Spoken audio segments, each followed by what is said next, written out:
Perkumpulan rahasia seperti Illuminati, Freemason, Bohemian Grove, Skull and Bones, dan masih banyak lagi kerap menggunakan upacara inisiasi untuk melantik anggotanya, baik anggota baru maupun anggota yang mau naik level. Menariknya, perkumpulan rahasia ini sekarang seolah jauh dari kesan mistis, seperti Freemason yang sekarang lebih terkenal sebagai perkumpulan atau organisasi tempat para intelektualis berjejaring. Bagi yang tidak suka konspirasi, pasti akan menganggap Freemason hanyalah sebuah perkumpulan biasa. Toh, keberadaan mereka justru dinilai positif karena telah berhasil menelurkan karya-karya arsitektur memukau dan melahirkan banyak tokoh-tokoh politik terkemuka. Tapi, ketika saya membaca buku sejarah dunia yang disembunyikan yang ditulis oleh Jonathan Black, semua akan menjadi berbeda. Perkumpulan rahasia ternyata lebih dari sekedar organisasi tempat ngumpulnya orang-orang pintar dan berpengaruh. Jonathan Black menghabiskan waktu 20 tahun untuk meriset soal kelompok rahasia ini. Dia memang tidak menyebutkan spesifik siapa saja kelompok rahasia yang dimaksud. Tapi yang jelas, sistem kelompok rahasia ini ternyata sudah ada sejak zaman Mesir kuno. Jika sekarang disebut sebagai kelompok rahasia atau secret society, maka di zaman Mesir kuno kerap disebut sebagai sekolah misteri. Ini adalah sekolah rahasia tempat berkumpulnya para politikus, cendekiawan Mesir, para tukang sihir, dan orang-orang berpengaruh lainnya. Masih ingat dong ya, di era peradaban Mesir kuno yang terkenal dengan Firaunnya, tukang sihir memegang pengaruh penting dalam politik dan pemerintahan. Ajaran sekolah misteri sangat rahasia, dan siapapun yang menjadi anggotanya dilarang untuk membocorkan ilmu-ilmu spiritual yang diajarkan kepada anggotanya. Ilmu mereka kebanyakan diajarkan secara lisan, dan langsung dipraktekkan untuk menjaga kerahasiaannya. Ilmu ini sampai sekarang, menurut penelitian Jonathan Black, masih diajarkan kepada anggota kelompok rahasia untuk membuka kekuatan spiritual mereka dan membuka mata mereka akan rahasia-rahasia dunia yang sesungguhnya. Bagaimana semesta bekerja, bagaimana mereka mengendalikan energi dan setiap yang ada di semesta ini untuk kepentingan mereka, dan masih banyak lagi. Jika saya berbicara tentang ilmu ini kepada seorang pendeta agama Kristen, beliau bilang sebenarnya ini adalah ilmu dasar dari setiap agama di dunia. Tapi kebanyakan dari kita belajar agama dari sekolah kan? Dan mirisnya, kurikulum sekolah tidak begitu mengajarkan tentang ilmu ini. Di Islam, banyak follower Instagram saya yang bilang kalau ilmu seperti ini sebenarnya diajarkan di pondok-pondok pesantren. Tapi memang tidak semua santri bisa belajar ilmu beginian. Mungkin inilah yang menjawab fenomena kenapa kiai-kiai sepuh di pondok pesantren terkesan sangat bijak dan sakti. Karena mereka sudah tahu dan lolos tahapan spiritual yang seperti ini. Jika ilmu ini memang adalah dasar ilmu spiritualitas di setiap agama di dunia, kenapa waktu sekolah kita tidak diajari ilmu beginian? Apa karena susah dipelajari? Atau rawan disalahgunakan? Padahal jika saya lihat, ilmu spiritualitas ini sangat bagus. Dengan memahami dan mempraktekkan ilmu ini, kita bisa menjadi manusia yang lebih berwawasan luas, lebih bijaksana, lebih cerdas, lebih memahami dan mengenali Tuhan, dan lebih sadar akan keberadaan diri kita sendiri di dunia. Bonusnya, kita bisa mengenal energi-energi lain yang ada di alam semesta. Bahkan, ada teman saya yang mempraktekkan ilmu ini, katanya dia sampai bisa mengendalikan energi di sekitar dia. Energi orang lain, energi hewan, energi tumbuhan, energi makhluk tak kasat mata, dan masih banyak lagi. Ada juga yang sudah mencapai spiritualitas di level ini mengaku akhirnya bisa berkomunikasi dengan segala makhluk di dunia. Entah komunikasi yang seperti apa. Yang jelas, dia bilang kalau manusia sudah mencapai level kesadaran spiritualitas yang ini, dia akan sadar bahwa setiap makhluk itu berkomunikasi dan mengeluarkan energi dengan cara-caranya sendiri. Kalau di ajaran Hindu, manusia yang mempraktekkan ilmu ini bisa mencapai moksa alias sakti. Tentunya sakti dalam porsi masing-masing manusia. Ada yang jadi makin bijak, makin cerdas, makin kuat, makin tajam intuisinya, bisa mengendalikan energi di sekitarnya, dan yang pasti makin sadar tentang semesta dan diri sendiri. Menurut ajaran spiritual Secret Society, alam semesta ini adalah hasil pemikiran Tuhan. Tuhan menciptakan alam terlebih dahulu, meliputi langit, bumi, dan lautan. Lalu ditumbuhkanlah tumbuhan dan jadilah hewan-hewan di permukaan bumi. Baru kemudian muncullah manusia yang dikaruniai kemampuan berpikir dan merasa. Dalam diri manusia, Tuhan telah mengaruniai sebuah organ yang sebenarnya dapat menghubungkan setiap manusia berikut pemikirannya dengan alam spiritual. Organ ini disebut sebagai kelenjar pineal, kelenjar kecil seukuran kacang almond yang terletak di dalam otak. Kelenjar inilah yang sebenarnya menghubungkan manusia secara spiritual dengan Tuhan dan alam semesta. Jika kita mendapatkan firasat, kelenjar pineal akan bergetar dan menyebabkan terbukanya mata ketiga.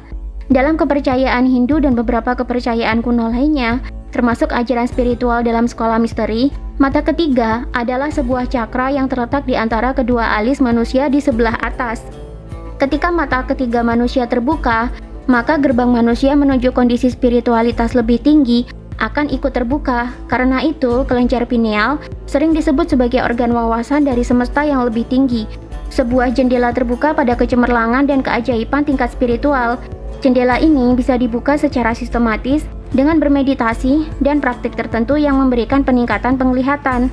Mata ketiga juga sering disebut sebagai mata spiritual, sebuah organ bioplasmik yang berfungsi untuk memahami apa yang terjadi di semesta secara spiritual. Tidak semua hal bisa kita nalar dengan panca indera sehari-hari. Tidak semua hal bisa kita lihat pakai mata telanjang. Bisa kita kecap pakai lidah, bisa kita raba pakai tangan, dan bisa kita dengar pakai telinga.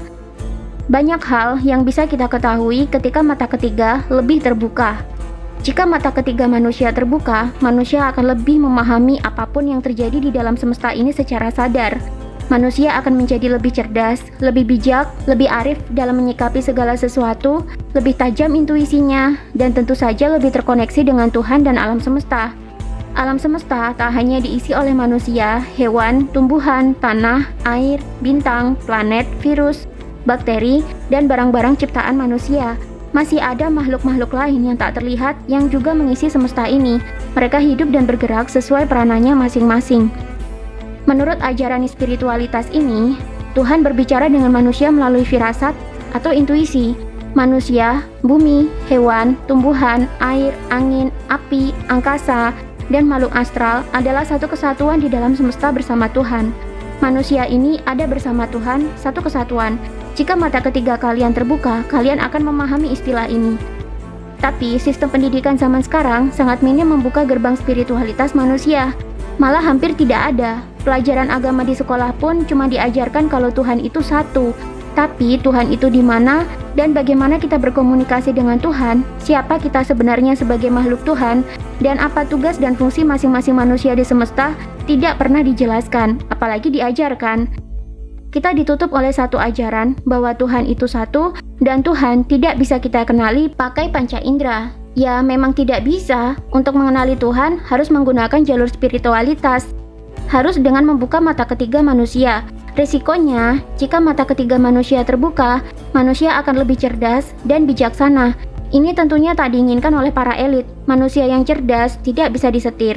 Maka dibuatlah kecerdasan yang sebenarnya kurang cerdas, yakni kecerdasan yang hanya sebatas kurikulum dan kajian ilmiah di sekolah dan perguruan tinggi. 1 tambah 1 sama dengan 2, 2 tambah 2 sama dengan 4, 4 kali 4 sama dengan 16.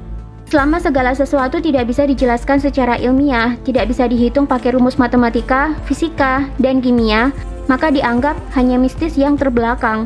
Selama segala sesuatu tidak bisa dibuktikan di meja laboratorium, maka dianggap mistis yang sudah ketinggalan zaman. Hari gini, manusia sudah ke bulan, masih percaya mistis. Ini aja deh yang dijadikan tameng. Padahal dunia ini tak hanya sebatas yang ada di dalam rumus matematika, fisika, kimia, dan laboratorium. Manusia sekarang disibukkan dengan ilmu-ilmu duniawi yang pakem, dan tanpa sadar mulai jauh dari hubungan spiritualitas dengan Tuhan dan semesta. Padahal ketika hubungan spiritualitas manusia dengan Tuhan semakin baik, mata ketiga akan semakin terbuka, manusia jadi lebih tajam intuisinya, dan seringkali ide-ide brilian itu datang melalui apa yang kita sebut sebagai intuisi.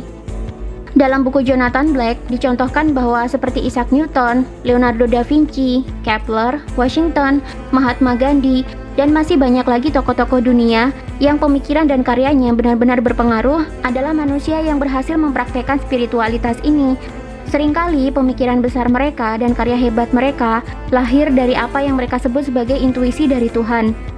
Karena itu, tidak semua karya mereka, tidak semua pemikiran mereka meledak menjadi legenda. Hanya beberapa pemikiran dan karya tertentu saja yang menjadi legenda dan mempengaruhi kehidupan manusia hingga masa kini. Itulah hebatnya intuisi manusia, bentuk komunikasi Tuhan dengan ciptaannya, dalam hal ini manusia. Semakin terbuka mata ketiga manusia, semakin tajam intuisi manusia. Inilah yang menyebabkan manusia jadi makin cerdas dan bijaksana. Tapi tentunya sangat berbahaya bagi kelompok yang menduduki puncak piramida. Singgahsana mereka bisa tergeser jika semua orang juga bisa mencapai posisi kesuksesan dan kekuasaan tersebut. Manusia yang cerdas akan mudah mencari uang. Mereka akan menciptakan bisnis yang besar, menciptakan sistem bernegara yang lebih baik, menciptakan sistem ekonomi yang lebih baik, menciptakan kehidupan yang lebih baik bagi sesama manusia dan penghuni semesta lainnya. Risikonya, para penduduk puncak piramida akan tergeser. Mereka tak lagi bisa menikmati kue sebesar dulu, karena jika manusia di bagian bawah piramida semakin cerdas, maka akan semakin banyak yang tahu caranya menikmati kue yang ada di puncak. Karena itu, kontrol pendidikan harus dilaksanakan. Kurikulum pendidikan harus dibuat sedemikian rupa agar manusia bisa cerdas, tapi sebenarnya tidak benar-benar cerdas. Kecerdasan manusia hanya sebatas hitungan rumus, benar salah, iya tidak, dan hanya sebatas percobaan di laboratorium dan jurnal ilmiah. Lebih dari itu, dianggap mistis yang sudah ketinggalan zaman. Jika memang mistis itu ketinggalan zaman, kenapa kelompok rahasia masih menjalankan ajaran sekolah misteri sejak zaman Fir'aun sampai sekarang? Sampai mereka mencapai kecerdasan yang lebih tinggi sehingga bisa mengontrol 99% manusia di seluruh dunia?